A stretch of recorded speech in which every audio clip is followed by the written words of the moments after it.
Assalamualaikum warahmatullahi wabarakatuh. Nama saya Amsori Masusi, mahasiswa Teknik Mesin 2017. Praktikan dari Teknik Manufaktur 2. Di sini saya akan menjelaskan tentang mesin bubut konvensional.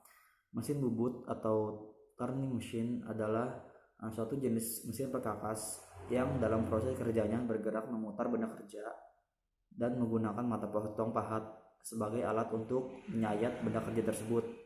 Mesin bubut merupakan salah satu mesin produksi yang dipakai untuk membentuk benda kerja yang berbentuk silinder.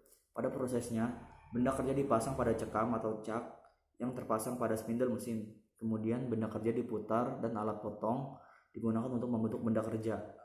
Kemudian fungsi dari mesin bubut yaitu membentuk benda kerja yang berpenampang silindris seperti poros lurus, poros bertingkat, poros tirus, poros beralur, poros berulir, dan berbagai bentuk poros lainnya. Pada bagian-bagian utama mesin bubut konvensional itu diantaranya yang pertama itu kepala tetap, kepala lepas, pemegang pahat, peletakan majemuk, apron, ulir pengarah, batang belintang, dan tuas pengendali. Pada praktikum kali ini kita membuat pembubutan alur dan serta pembubutan ulir, di mana pembubutan alur merupakan proses pembubutan dengan tujuan untuk membuat celah dengan lebar, dan tertentu pada benda kerja. Cara membuat alur menggunakan pahat bubut yang khusus untuk membuat alur karena memiliki ukuran, sudut, dan geometri khusus. Pembubutan alur pada umumnya bertujuan untuk membuat sisi pembebas untuk proses pembubutan ulir dengan menggunakan mesin bubut. Selain itu, dapat juga pembubutan tempat pemasangan snap ring. Pembubutan alur dapat dilakukan pada diameter benda kerja bagian luar maupun bagian seperti pada membubut lurus. Bentuk pahat alur ada beberapa macam, yaitu berbentuk lurus, bengkok, berjenjang ke kanan atau ke kiri, disesuaikan dengan kebutuhan. Secara lebih pahat alur yaitu diantaranya alur sudut, alur lebar, alur sempit, dan alur ulir, serta alur tusuk. Kemudian proses cara membubut alur adalah sisi sayat pahat yang menyayat benda kerja pada ukuran yang lebih besar.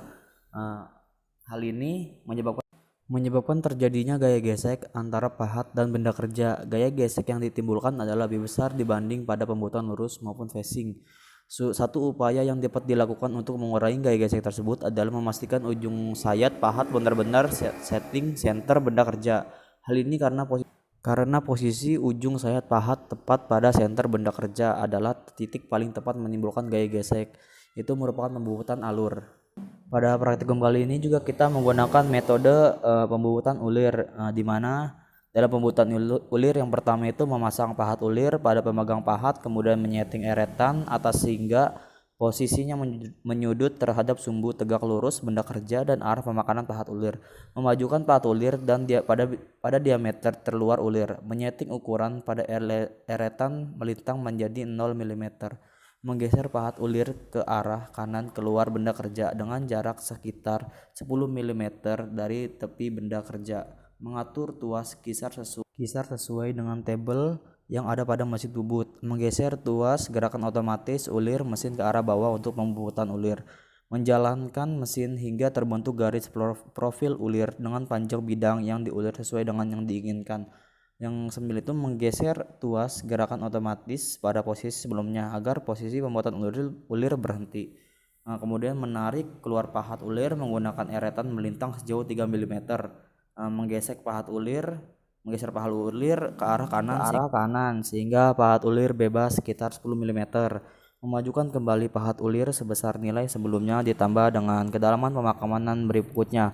Melakukan menggeser tuas gerakan otomatis ulir mesin ke arah bawah kembali untuk pembuatan ulir sampai dengan memajukan kembali pahat ulir sesuai dengan ulir yang kita inginkan. Berikut merupakan proses pembubutan yang telah kami lakukan. Kurang lebihnya mohon maaf. Assalamualaikum warahmatullahi wabarakatuh.